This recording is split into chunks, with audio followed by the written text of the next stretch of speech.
sorte que même d'autres acteurs ont eu à agir, c'est-à-dire à faire des investigations pour voir véritablement ce qui bloquait. Parce que c'est un stade que j'ai trouvé sur place en 2014, donc c'était déjà bien avant, le marché a été lancé, tout ça, tout. Il y avait un entrepreneur déjà qui avait entamé. Et quand je suis arrivé, je m'étais attaqué à ça pour voir un peu le blocus, parce qu'on a trouvé que déjà il y avait l'arrêt des travaux et il fallait donc pousser un peu partout, essayer de vérifier, de voir.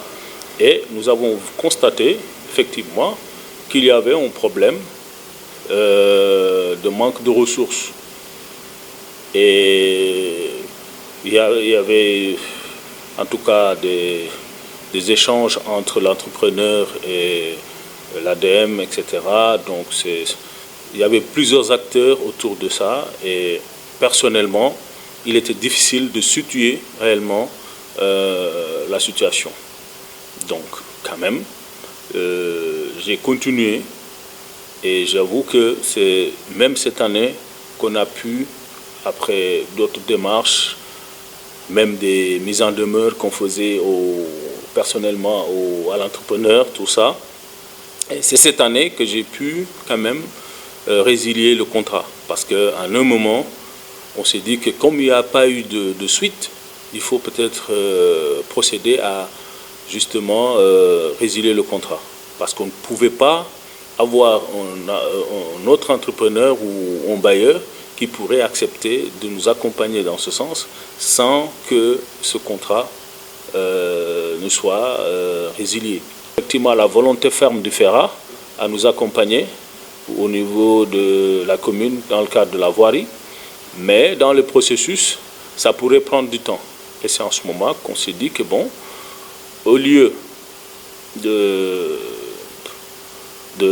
laisser, en tout cas, le bâtiment, la gare routière qui est fini, le laisser comme ça, il faut quand même qu'on finance la bretelle pour pouvoir relier la gare routière à la route nationale.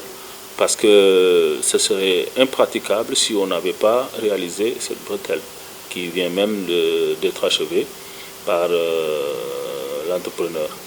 Donc, actuellement, c'est donc un choix qu'on a eu à faire par rapport au stade, parce que pour le stade, s'il n'y avait pas ces problèmes juridiques, etc., de résiliation, on pourrait peut-être même voir, avec les fonds que nous recevons de l'État, orienter, ne serait-ce que pour poursuivre les travaux, même si on ne les achève pas, peut-être on verrait pour les années à venir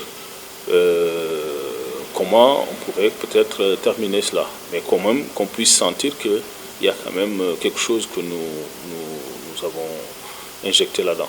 Malheureusement, nous nous sommes dit qu'il faut prioriser, faire en tout cas démarrer la gare routière, qui est aussi importante.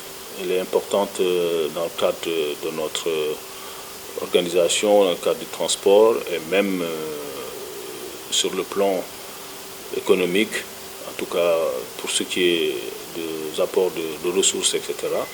C'est aussi une infrastructure à accompagner. Et nous avons fait ce choix et je pense que c'est un choix que nous louons.